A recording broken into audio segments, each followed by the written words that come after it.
Welcome to Naked the Truth. Today's topic is about the gratuity that here in the United States of America represents the real source of income for the waiters. To discuss this topic, we have invited Vittorio Severino, owner of Baci Restaurant in Anaheim, California, and Roberto Saracino, a distributor, a wholesaler distributor for restaurants and casinos in the state of California and Nevada. Vittorio, Roberto, pleasure to have you here with us. Thank you for having us. And the first question that I would like to ask you, Vittorio, since you run a restaurant and you employ so many waiters, is in your opinion, what should be the right percentage of gratuity that the customer should leave to the waiter? Well, it's obviously it's a very individual opinion about tipping, but technically it should be 15% to 20% according to the service that they receive and how the experience they had at the restaurants. It's not a law that they have to leave the tip. I mean, they don't have to leave a tip because it's not required by law, but usually it's about 15 to 20%. So the quality of the service should be a parameter.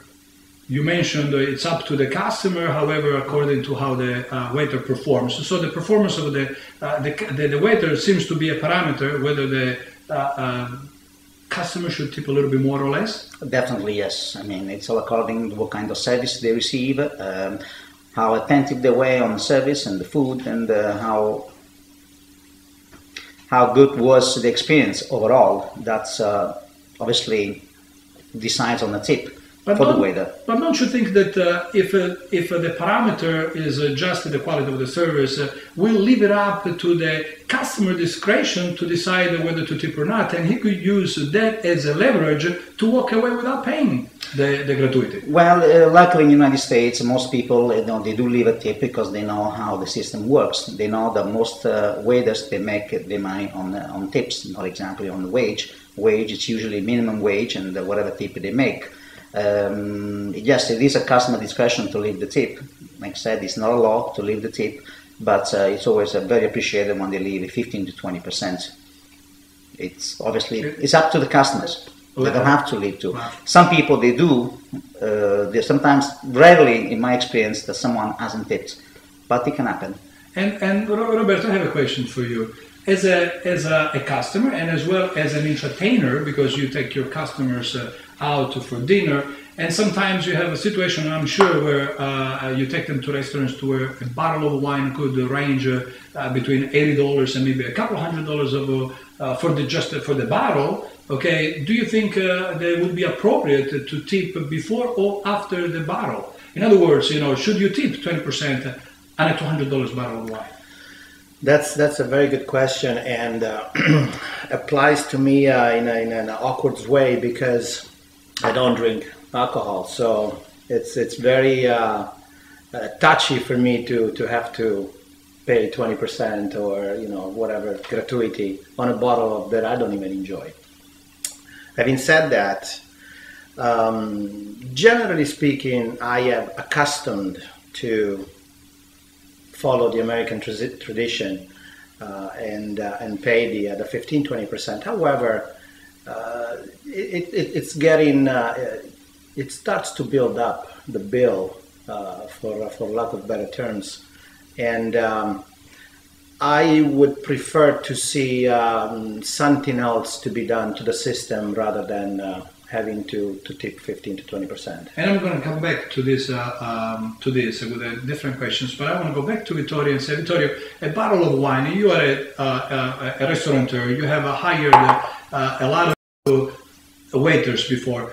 Opening a bottle of 200 bottles over $200, a bottle of wine over $200, would it be a bigger effort than opening a bottle of $15? No. The effort is not an effort. It's exactly the same. So why should it be tipped to 20% on $200 bottle of wine?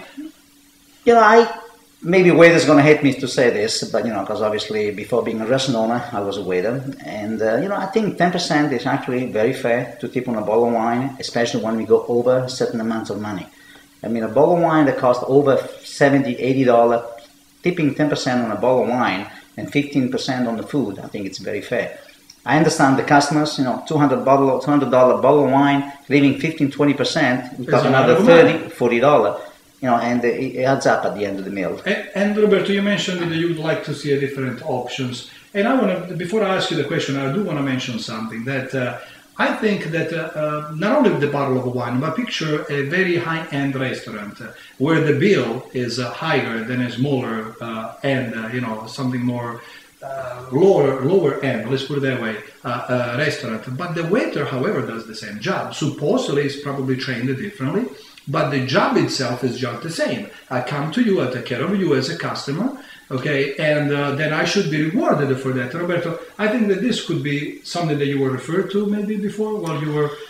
Well, as you know, I come from Italy, and over there, gratuity is just a plus. The wait staff, it's already somehow compensated from the house and or the restaurant owner or the system, and they don't really expect any kind of tips unless you work in a restaurant that is mostly visited by tourists, and they already know that they are going to get a tip.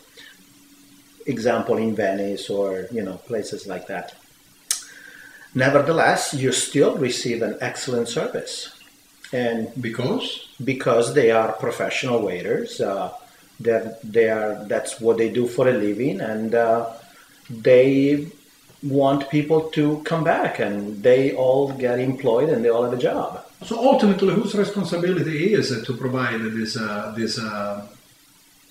income to the waiters? Should it be the patrons who have to have this burden on top of them to tip and provide these people with a decent income, or maybe the government should step in or some regulation to step in and say, okay, now if you serve a party of 4 people, let's say you are entitled to charge directly $5 per person. Would that be acceptable in the restaurant business?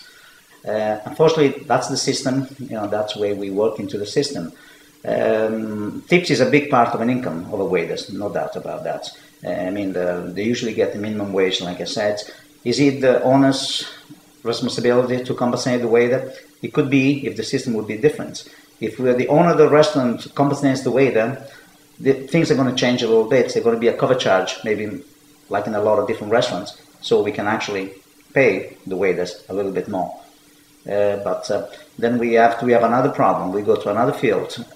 Is the service going to be the same? Because the incentive of most waiters is to give excellent service so they can be rewarded for the service that they provide. But are you saying that, let's say that I go for a surgery in an hospital, the doctor should not perform the best that he can because I'm not compensating him with an incentive? Shouldn't the job be rewarded just for the civil right, for the social meaning that the job itself has?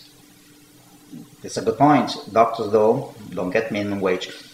They'll get paid much more than that, and they do perform because it's a job that they love to do, and they get well paid for it, and they have to. They're working on a human being. It's a little. Comparison is a little different. That's an acceptable argument. You brought up a good point. The minimum wage, maybe, who knows? Maybe waiters should be compensated a little bit more.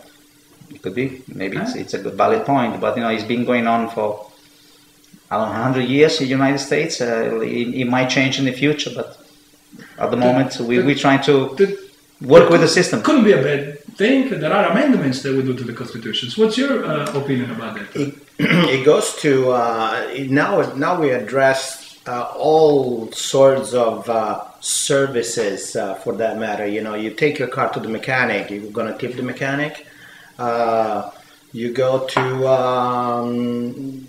any kind of services, hairdresser, hairstylist, U.S. Post Service. U.S. Post Service. Like I remember, we used to give him a Christmas present to the mail person in Italy. But Airplane captain. Thanks for driving me, for flying me safely. So at that point, you open up really a can that expose all kinds of services. So why one service has to be compensated or tip and the other one doesn't? I think that we brought up some good points for our viewers to think about it. And now let's check our emails. We have the first one from Casey Annie. And she says that I have been working as a waitress for almost 15 years now. And without tips, I could have not supported my 3 kids. I am a single mom. Great, but is that a responsibility that should be upon the customer's shoulders? And we can discuss this. The other one is from Devon Ray. I always tip 20% of the bill before taxes. Oh, we forgot to mention taxes. Right? Should we tip on taxes as well? And finally, we have 2 more from Mike Shell. You come to eat where I work, you better leave me a great tip or else. I want to know where she works. You know? And the last one we have it from the Poker Man. Do not gamble with me. Leave at least 20% if you want your food to be safe. What do you do about this in your restaurant? How do you train your waiters rather so that they do provide a good service and with a safe food no matter what? Well, you know, the waiters obviously he has to be good at what he does, and the service. I mean, you have to pay attention to everything. I mean, at the end, from my personal experience, at the end of the day, I always check the tip on the check, so I know how good the waiter was with the customers. I'm on the floor all the time, making sure that they're happy, and you know, the water glass is always refilled, and you know, the food is it looks good, and the client is enjoying what he's eating. If someone is not eating, I will tell the waiter, go and make sure that he's happy, and see if there's a problem with it. But Vittorio, I'm going to come to your restaurant, Baci, in Anaheim, in California, and I want to make sure that these waiters get tipped very well, okay? Thank you for coming here at Food Inquirer, at The Naked Truth, but ultimately it's up to you, the viewer, to come up with your own decision and go and do the right thing. See you next time.